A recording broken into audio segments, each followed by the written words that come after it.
Hi friends, David here from Learn Stage Lighting, and in today's video, I'm pumped. I don't even know how long this one's going to be. We're going to talk all about building a band lighting show, a rig, a floor package per se, that can roll out really easily for kind of a small to mid-level touring group. And the reason why I've wanted to do this for a while is I've gotten multiple requests from people close to me and customers, not that, customers aren't close to us, they are, about this very topic, saying, hey, what would you do if you were playing these, 1,000 to 2,000 cap theaters and clubs and things like that, and you needed a lighting package that could fit in a very small space, whether that be the back of a van or a trailer or something like that, where there's not a lot of space. Depending on the scale of the group, there could be, a decent amount of space, or there could really not be any space, like the back of a 15-passenger van. And,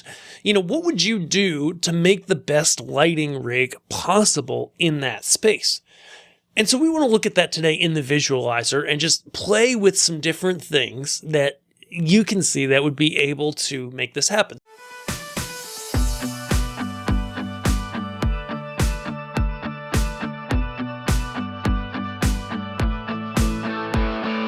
There's a few really big constraints that I think of when it comes to this type of group, okay? Because we've worked with lots of them.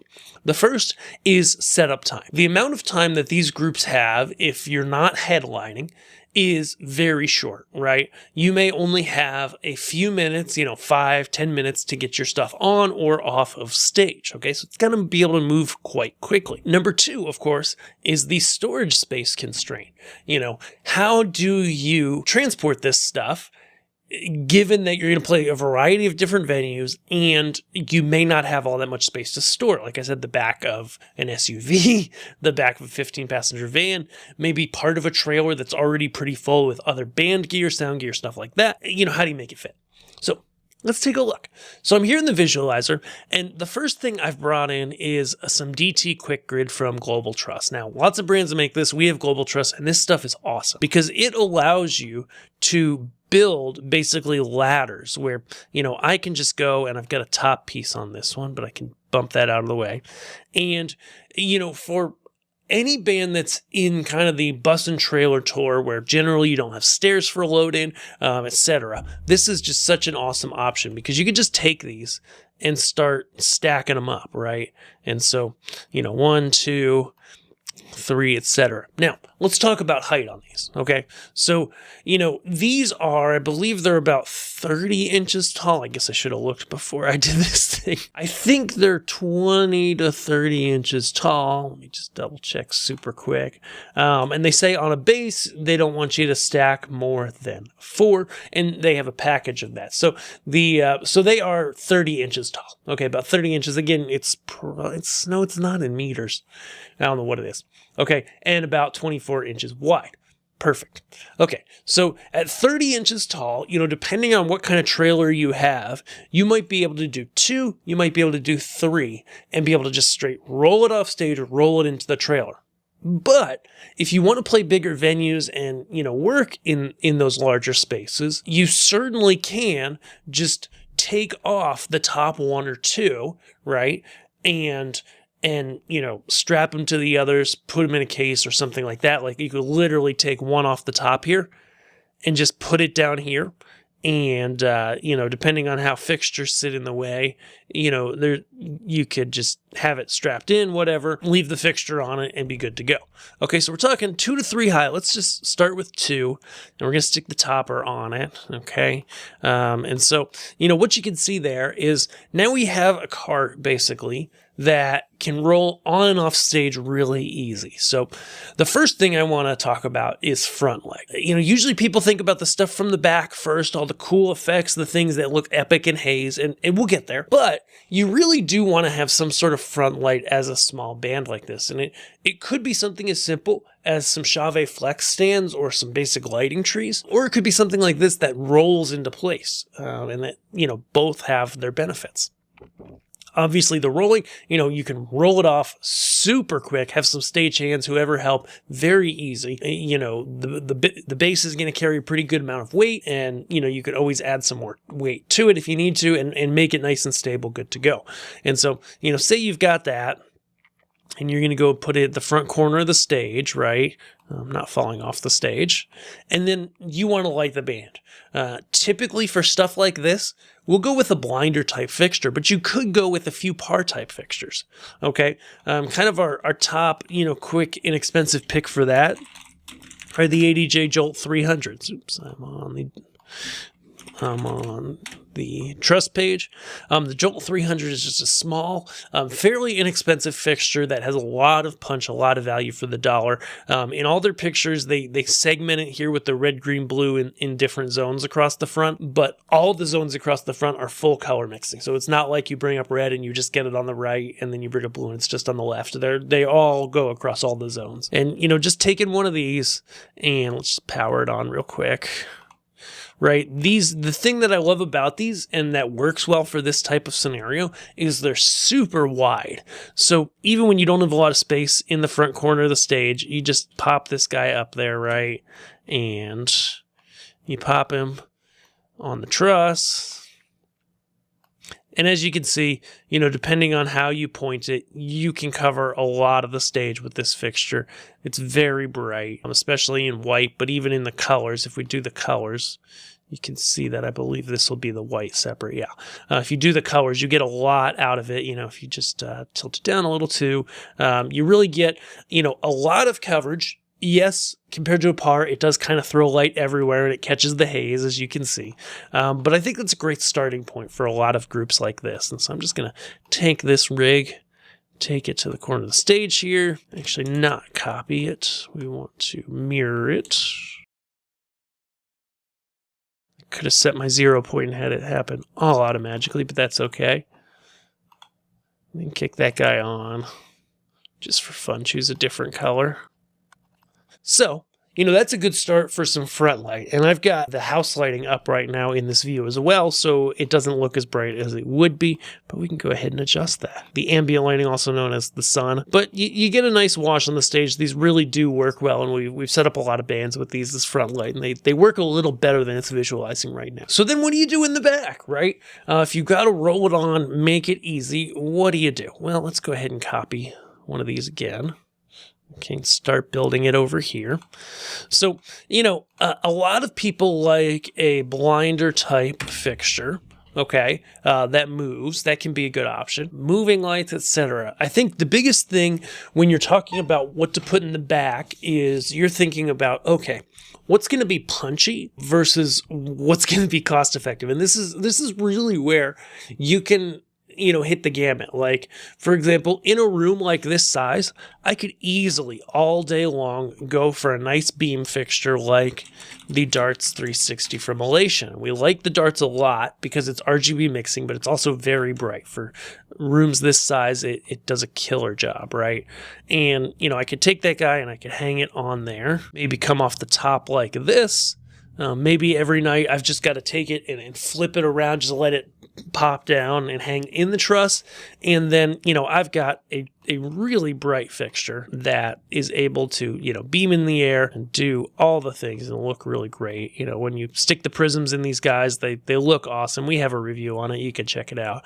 And I'm sure we'll put that in there. But the fact that this one color mixes just makes it so awesome for so many things. You can go and get a nice deep blue like this and it's still going to be punchy on this size stage.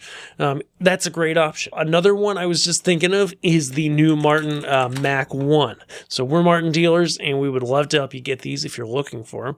And the thing about the Mac 1 is, we'll just stick it on the bottom, is they're tiny. Like, they are so small and so light. And so, that makes it work really well. It's not a beam fixture, but it's a wash fixture, but it has a really nice beam through the air when you take the zoom and you narrow it, which it's widest right now. So the cool thing about a fixture like that is it's going to give you a really great wash. But, if you're looking at this, you're like, hey, we need to make money as a band. We need to not just spend it all on lights, even though, that could be fun.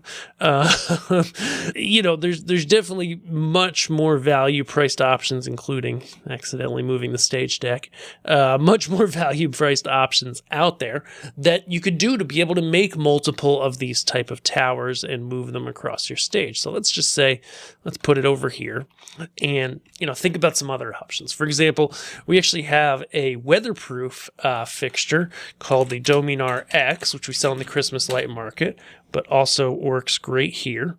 That's something to be aware of. Is it in here? It's not in capture. It should be. Doesn't appear to be. Okay. That's all right. But it's just a really great beam fixture, really bright, waterproof, and that's cool, and really value priced. But, even, there's lots of things that can work. But I'm thinking about other types of fixtures besides movers. So obviously, like if you're a gigging band and you're investing in these rolling bases and towers, which do cost a bit, they're not cheap. If you're doing that, then you may want to go ahead and think about non-moving fixtures, right? Like obviously the Truss has a certain cost to it. Something like even like the Chauvet Colorband PIX M, which is a great option of just a small fixture, can be a great option because these guys, the current ones, the PIX M ILS, these guys, if you take them and you hang them like this, excuse me. You take them and you hang them like this. You kick them on nice and bright. Oh, that's backwards.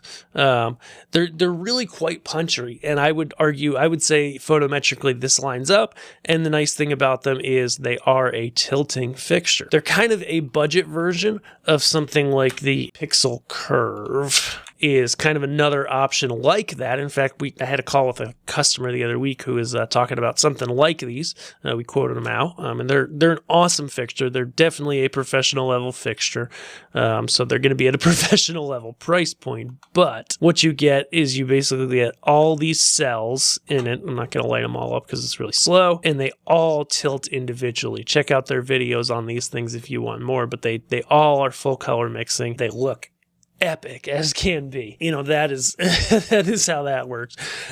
So to stack things together, though, just to kind of get my brain back on point here, stop bouncing around, David.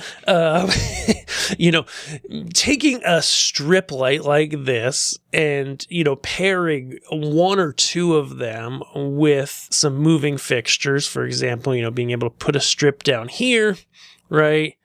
Get it on there, and then have, a moving fixture or two above it can be a really great design for something like this that can work really well. But it's not the only way that you can get a good floor package that works. Now, with something like this, whether you go with, something like the PIX M or something like the PXL Curve, which is, a much more substantial fixture, these are all great options. But obviously, budgets are reality. And if you're a mid-level touring band, you've got multiple years of tours, investing in something like this can be really great. You can use it for a few years, get a lot out of it. Typically, if you don't beat your stuff up, it's going to last that long, and then you can sell it at the end, right? But what about, things that are a little bit quicker and easier to set up? Well, arguably the quickest and easiest thing is, one, with any of these setups, with towers or not, definitely running wireless DMX is going to be a good option. So that you just have to get power, sit it down, plug it in. It's all pre-wired. Everything stays on these towers pre-wired. And as long as you're not in a chaotic wireless environment and you choose a good brand of wireless, like maybe something that has 900 megahertz and 2.4 gigahertz, there's lots of them. We really like the City Theatrical multicast stuff. I'm not multicast, multiverse, but there are other great brands too. You'll have really great options. Another thing you could do, though, is literally just take movers and stick them out on cases or on bases like this or something like that, right? Even if you only did a half base, and stick a mover on top, right? Or stick a mover in a blinder, right? or something like that, you could be good to go. You know, something blinders like these Jolts or ones that tilt can be really great options there. Something like the Dartz 360 is a really great winner there because it does have wireless DMX. And so, you know, you can roll it out, be completely wireless in most situations, as long as, again, you're not, you know, next to NASA or you're not in downtown New York City. Typically, you won't have issues with wireless, but you know, there are going to be times and places where my video kind of got jacked up there from VLC. But, you know, there's going to be places where wireless might not work, but most of the time it's going to be great. So always carry cables for backups. But, you know, something like the Dartz 360 that has wireless built in is a killer option there, because you could just take 4 to 6 of them, throw them out on, you know, put them out on cases, you know, sides of stage, back of stage, and be up and running quick. Now, the downside is it takes a little bit more time than just rolling on, rolling off, but it's at more of a budget price point. Kind of in the middle is, you know, you could do just a short one of these grids with a single fixture on top. You know, whether that means at the end of the night you take them off and put them back in cases or not, kind of depends on your show, but you could end up getting them into just a little, really tight amount of space on a truck or a van or a trailer and be really good to go. But definitely, I would say if you're a band trying to set things up really quickly, like we said, you know, 5-minute changeovers, getting something that's either a rolling bass or something that's strapped down to a piece of truss is going to be your best bet. You can, on these rolling basses, put regular truss. I like these ladders because they're thin, they're light, they're easy, they come in silver or black, but there's totally other options there. But whatever you're looking for, come and get it from us, Learn Stage Lighting Gear and Above AVL. We love to help. All the links below. If you have any questions about these packages, anything else, you want to put one together that's customized for you, we do that every day. Just shoot us an email, either through our contact form on our site or fill out our quote request form. We love to help people, to help put packages together, compare and contrast, and help you find the perfect fit for your lighting at a personalized price. If that sounds good, we'll see you guys there. Until next time, have fun, enjoy lighting, and make the world a better place. All that jazz. We love to help. Thanks so much. See ya.